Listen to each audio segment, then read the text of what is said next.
17 décembre dernier, il s'est fait dire qu'il n'était plus l'homme de la situation. Voici l'ex-entraîneur-chef du Canadien de Montréal, Jacques Martin.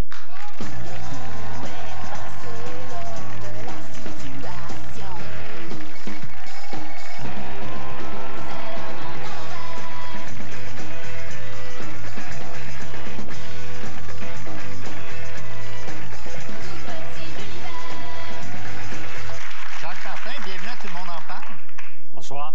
Vous avez été congédié comme entraîneur-chef du Canadien juste avant Noël. Qu'est-ce que vous avez fait depuis?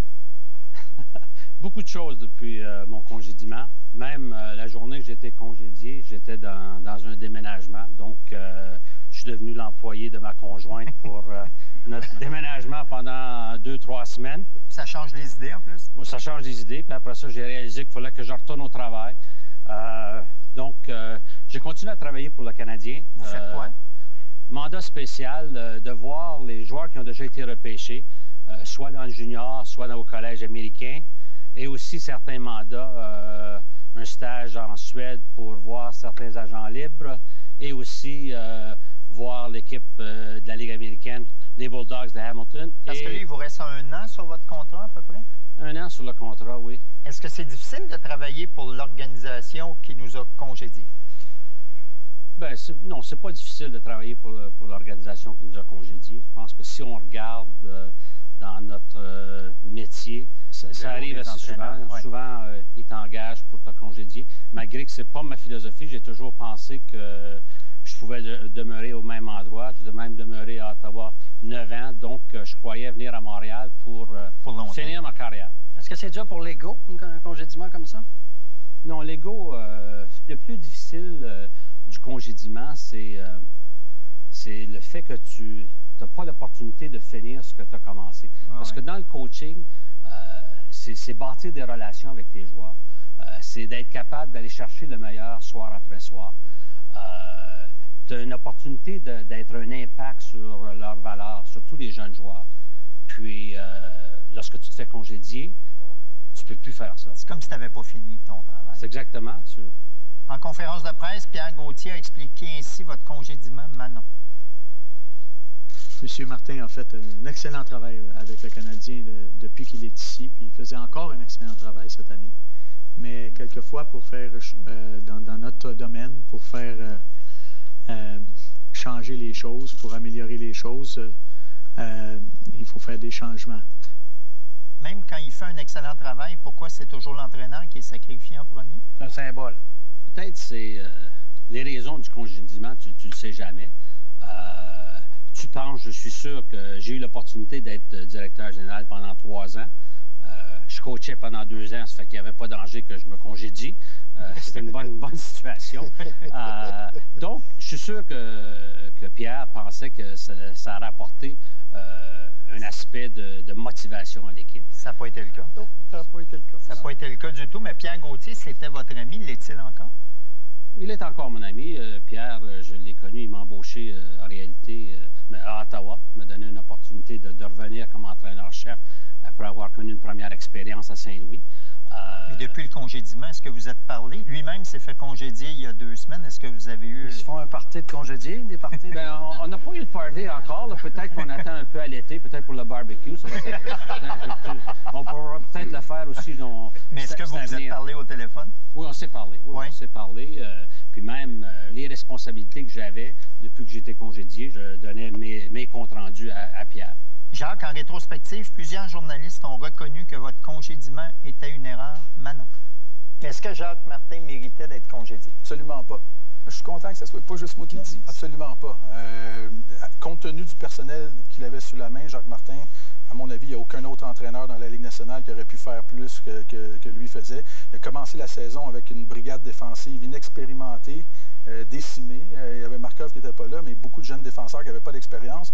Il s'est débrouillé avec ce qu'on lui a donné, Jacques Martin, mais et la preuve, c'est que Randy Coneyworth a volé beaucoup plus bas que Jacques Martin. Ça a l'air le fun à entendre, oui? Est-ce que ça met un petit baume, ça, d'entendre ça? Bien, disons, venant des médias, oui, je savais qu'il y a certains médias qui croyaient en moi. Il y en avait d'autres qui ne croyaient pas. Non, mais c'est quand même... c'est un petit velours.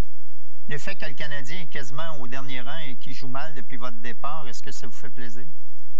Non, ça me fait pas plaisir parce que... Vous souriez beaucoup, parce que... Peut-être que je relaxe, mais non, en réalité, c'est que l'équipe, tu veux que l'équipe ait du succès. Puis surtout dans une équipe comme le Canadien qui a tellement de tradition, puis où est-ce que les partisans sont probablement les meilleurs partisans, sont tellement passionnés, émotifs. Donc, c'est difficile, malgré que je pense que le futur est quand même encourageant pour l'équipe. Hey, c'est sûr, ça peut pas être bien pire. Mon collègue Vincent Boussopoulia de la presse écrivait cette semaine que même si le Canadien ne fait pas les séries, l'équipe va quand même être rentable. Oui. Oui. Ah oui, les partisans sont là.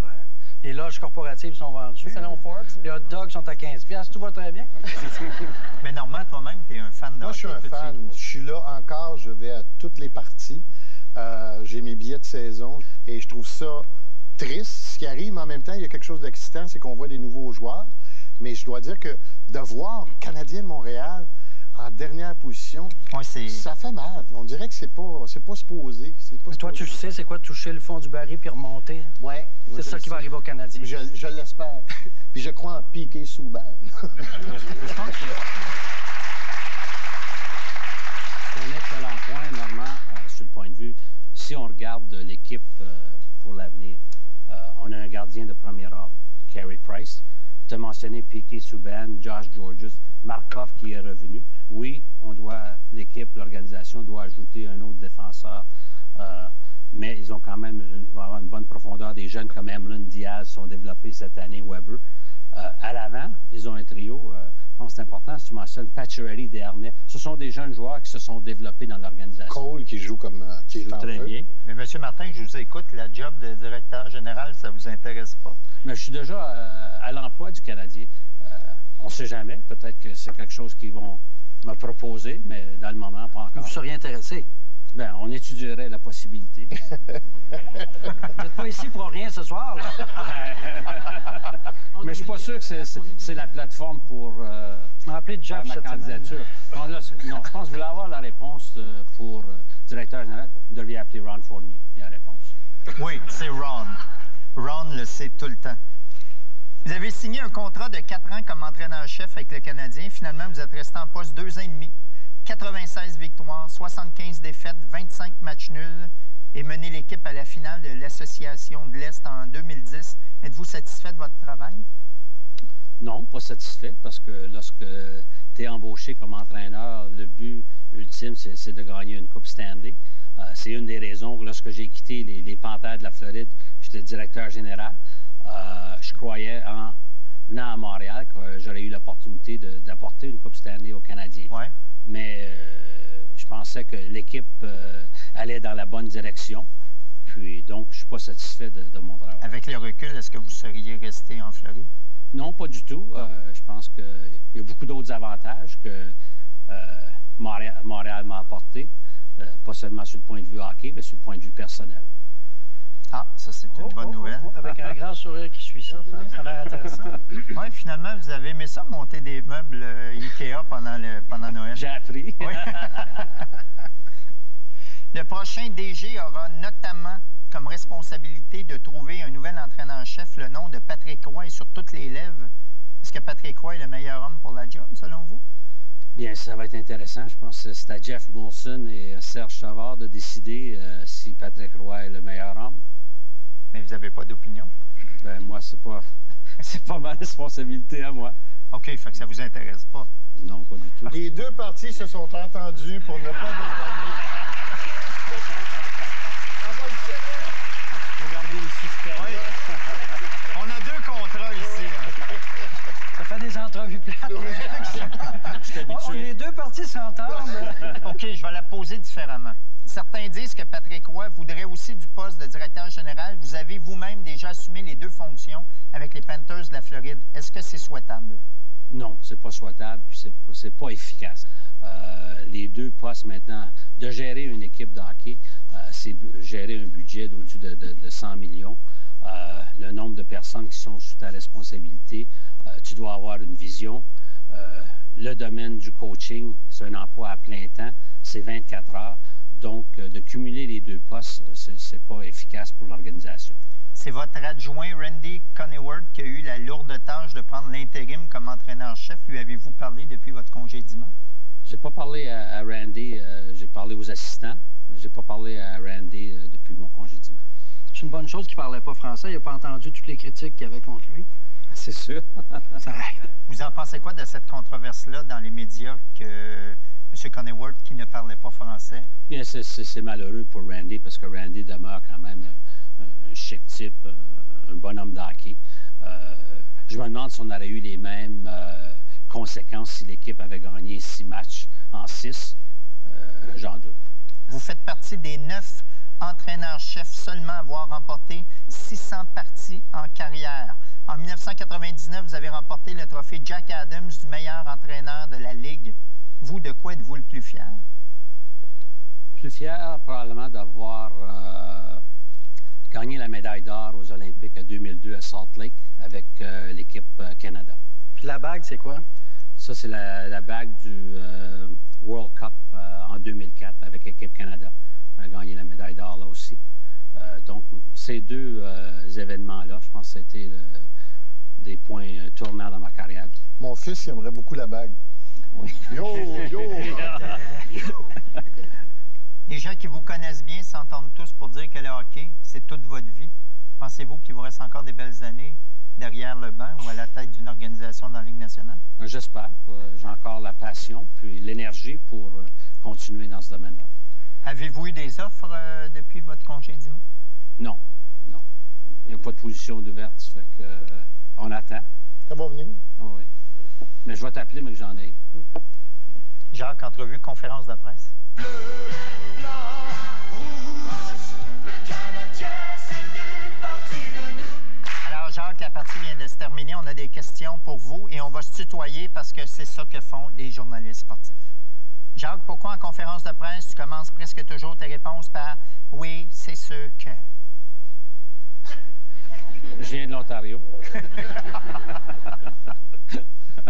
Jacques, comment tu fais pour répondre aux mêmes maudites questions soir après soir sans sacrer ton camp en disant « Là, ça va faire, j'ai mon Christy de troc. » Bien, je pense que c'est intéressant. Les journalistes pourraient être plus créatifs dans leurs questions. À ce moment-là, je pense qu'on aurait une meilleure réponse. Oh, oh, oh.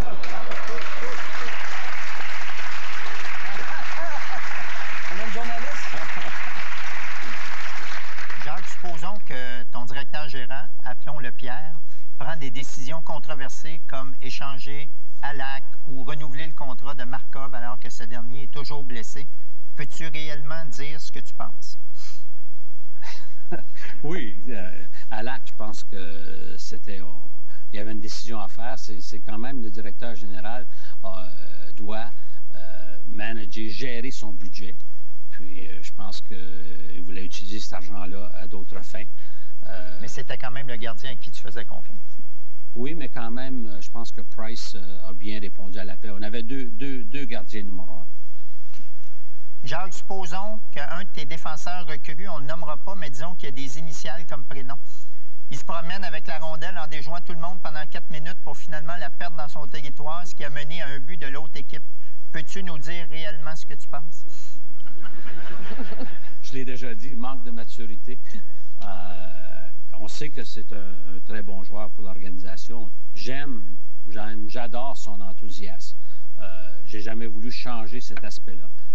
Ce qu'il doit apporter avec la maturité, c'est d'améliorer son jeu en ce qui concerne le jeu d'équipe. Mais ça va venir. Je pense que c'est un très bon jeune joueur. Jacques, le plus haut salarié de ton équipe, on ne le nommera pas parce qu'il est tellement invisible sur la glace qu'on ne peut pas voir son nom sur son chandail. Il n'a pas marqué de but depuis 1 an. Peux-tu nous dire réellement ce que tu en penses? Bien, c'est un cas... je pense qu'on va passer à ce question. On va éliminer cette question-là. Jacques Martin, est-ce que vous restez avec nous? Je reste avec vous. Jacques Martin, est-ce que vous pouvez nous lire cette petite carte? Voici une suggestion de titre pour votre biographie. Jacques Martin, hockey, puck et belle oreille. Après la pause, Rachel Blais.